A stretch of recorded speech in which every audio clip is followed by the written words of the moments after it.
One guy who isn't a knucklehead. We're going to welcome in Mike McGarry from the Press of Atlantic City. Guy always knows what he's talking about. He's got his finger on the pulse of the high school sports scene in South Jersey. Good morning, Mike. Thanks for the distinction, Sully. I appreciate it. You like that build-up? Exactly. I don't know how sincere it was, but we might try to make you sound good on radio. It'll work. Nah, come on, man. You're one of the best. Everybody knows that. You say so. Okay. Before we get into high school football, what's the plan of action for the 7th grade basketball? What's the first practice going to look like?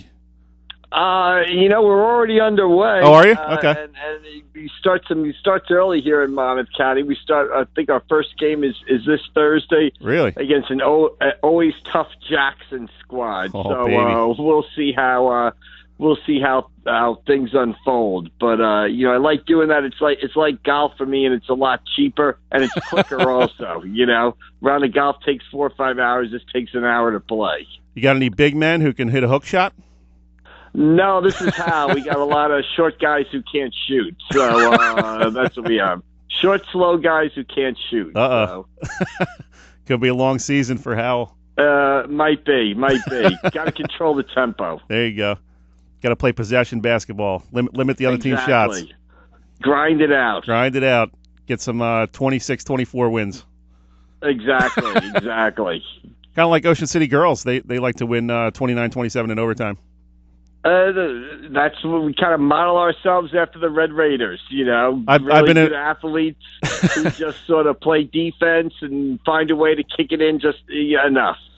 I've been imploring Coach Paul Baruffi to kind of open up the offense a little bit. I think he's finally listened to me. He thinks he's got the players this year that can kind of run the floor a little bit.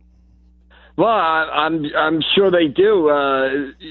Obviously, a great season last year for Ocean City. Danielle Donahue's back, and every coach likes to go up and down and score. Nobody wants to walk the ball up the floor. So if you got an opportunity to do it, you go ahead and do it. I'll tell you who's going to average a lot of points this year, likes to get up and down the floor. Pleasantville boys, man. They're going to be a fun team to watch. Yeah, absolutely. I think they've got, 3 1,000-point scorers or 3 kids on the team who are going to score about 1,000 points, and it'll be interesting. And a little aside, at Tom Williams Ocean City tip-off weekend, which is, I think, the 15th or 16th, whatever it is, of December there, Pleasantville will be playing Mahal High School. So see how it all came full circle right there? The Greyhounds will be playing Hal High School in an interesting game. So, that'll be fun to watch. And on days like this, when I look out my window here, Sully, and see the trees rattling and the wind and the rain, I start wishing for basketball season rather than having to head over to Gloucester to watch Buena play Gloucester Catholic in a little bit. Oh, man. How about Buena, man? Let's talk about them. We really haven't talked about them much at all, and great win over Pleasantville last week. This team, I believe they're undefeated, right? Yeah, 7-0 going into today. An opportunity, if they win today, to clinch the West Jersey Football League United Division Championship. So, what really has been a great regular season so far for Buena, and obviously the playoff field will be announced tomorrow, and they'll be somewhere, I would imagine they'd get a first-round home game in the Group 1 field, and obviously, a South Jersey Group 1 contender, Buena, and very quietly, the kid Chris Dowdy has really had a great season for them at running back, over, I think close to 800 yards rushing, 13, 14 touchdowns. Buena really quietly, out there in western Atlantic County, one of the smallest public schools in Atlantic County. They've quietly had an excellent season for Coach Jonathan Caputo. Tell you what, man, Caputo does a great job. Some of these coaches at the smaller schools don't get enough credit for what they do with these teams. Yeah, Buena is really, a tradition of football success going back to when, Chuck Donahue was there, before he went to Southern Regional.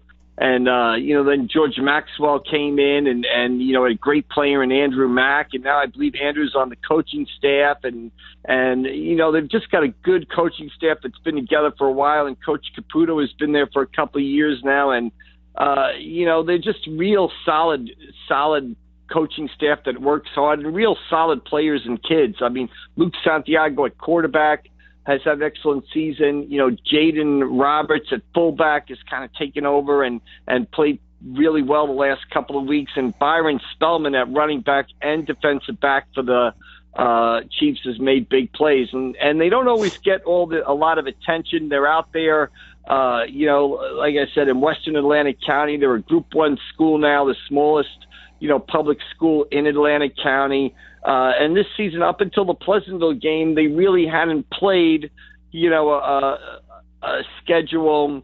They really hadn't played a schedule that featured a lot of elite teams. They kind of looked at the Pleasantville game from last week as one that, kind of a measuring stick for them. And they win that game 19-13, I believe it was. And now they go to Gloucester today with a chance to win the division title and boost their hopes of, getting a high seed in the Group 1 playoffs. So, the best could be yet to come for the Buena Regional football team. Talking with Mike McGarry from the Press of Atlantic City. And, Mike, what do you make of Cedar Creek? Kind of an interesting team. They took some pretty bad lumps this year. They got knocked around by Pleasantville, but they've also had some really dominating wins, like when you talk about that win over Oakcrest.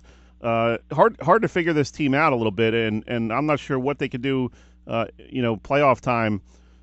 What do you make of the Pirates? And they obviously have a lot of talent on that team if they can put it all together here late in the season.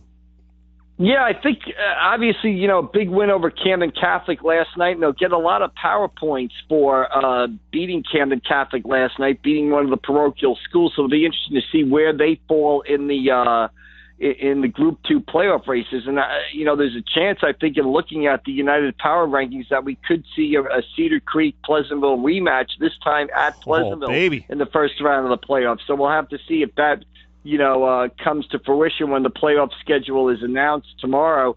I just think Cedar Creek is one of those teams in the West Jersey Football League, and I think this is one of the biggest things the West Jersey Football League has to look at when they do their schedule. Cedar Creek was handed a schedule that was almost, I'm not going to say it was impossible, but it was very, very, very difficult. Hamilton is another team that kind of got the same schedule. Atlantic City, another team that kind of got it. They're put in these divisions that are outstanding divisions. Cedar Creek is in there with Camden, Delsey, Woodrow Wilson, Willingboro, and Camden Catholic. And then they're handed crossover games against Pleasantville, an Oakcrest team that made the playoffs, Absegami. And I just think, the West Jersey Football League hands some of these teams schedules where before the season even starts, if you look at the schedule and say, hey, if we go 4-4 or 5-3, we did a hell of a job against this schedule. So I think Cedar Creek is one of those teams. I think for the schedule that they were handed, the fact that I believe they're 4-4 and made the playoffs is excellent for them. And, they're a team to watch when the playoffs start. But I just think they're a team that the West Jersey Football League has to look at teams like Cedar Creek and Hamilton, that kind of get a really tough division and then get some brutal crossover games too, to the point where, and every coach will tell you they want to play a tough game every week, but there's got to be a game or two on the schedule that you look at and say, hey, if we do what we're supposed to do, we could come away with a win here. It's hard to look at your schedule before you even kick the football off and say, geez, if we play to the best of our ability, we could be, 5-3 might be the best we can do. Mike, all that controversy with St. Joe a couple weeks ago, are the Wildcats back in full force here? They seem to be a real nice win over Holy Spirit last night. They had to come from behind. Jada Byers with another great game. Has this team been able to put all that behind them? Yeah, it looks like they have, and it's easy to do when Jada Byers is running the football. I mean, just another spectacular game last night.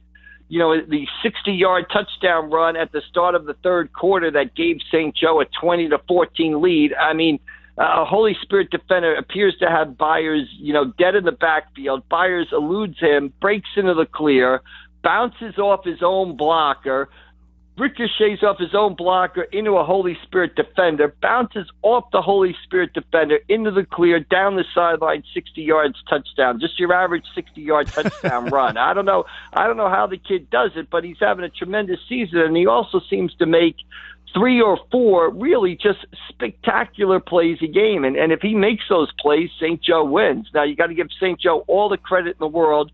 Coach Sacco returns last night from the suspension. They fall behind Holy Spirit 14-0. Holy Spirit had a chance to go up on them, maybe even 21-0. They drove down there between their first and second touchdowns. They drove down inside, St. Joe 10-yard line again, and were stopped on downs and ended up turning the ball over on fourth down. So that was a real critical point in the game, because if Holy Spirit goes up 21-0, does St. Joe come back? Who knows? But St. Joe survives the slow start, 14-0. They looked a little listless at the beginning of the game, but they were obviously able to put it together. And again, Jada Byers makes 3 or 4 spectacular plays. And they also got a great game out of fullback Ahmad Ross.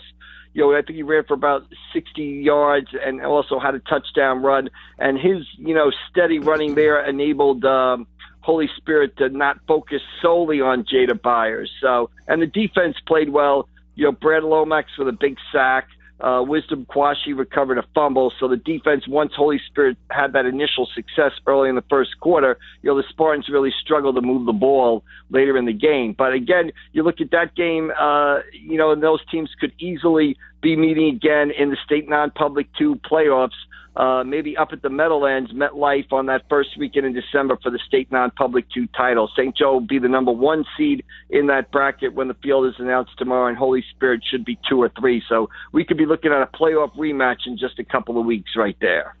Mike, I think on that Jada Byers run, it's X square left down on your Xbox. Right, that's what it looked like Madden. It looked like he put it into super gear or whatever it is on Madden, or where you hype the player up or something, or give them special powers or something like that, because it really is it's spectacular to watch. He had 266 yards last night, 2 touchdowns. He had a 53-yard run, a 70-yard run, and a 60-yard run. Really, each week he goes out there and he just it's really impressive and fun to watch. Not quite Bo Jackson on Tecmo Bowl, but pretty close. Maybe. What Bo Jackson on Tecmo Bowl might be the greatest video athlete of all time. Jada Byers, if he was on there, would give Bo a run for his money. So what are you looking for? Any other big games today besides Buena? What are we looking at? Well, I'm just looking at Buena right now, and also looking at the playoff fields being announced tomorrow. Interested to see. I think we have a general idea of who's getting in, who's not getting in. We a lot of controversy about the Born Power System, the BPI, the United Power Rankings, the UPRs, PowerPoints, bonus PowerPoints. I think it'll be interesting to see tomorrow exactly who gets in, who falls where, who fell short. I think it'll give us a better overview of the system, and then I think it'll be a good thing to take a look at some of the playoff matchups that we have next week. So kind of excited about that. You got a team like Pleasantville kind of got back on track last night, beating Middle Township. They bounced back from their loss to Buena. They'll be in Group 2. Mainland with the big win last night. Sean Carey with the field goal. They'll be there in Group 4. Oak Crest and Ocean City probably still be in the playoffs also. So, I'm excited to see kind of what the playoff pairings are and get that started next week.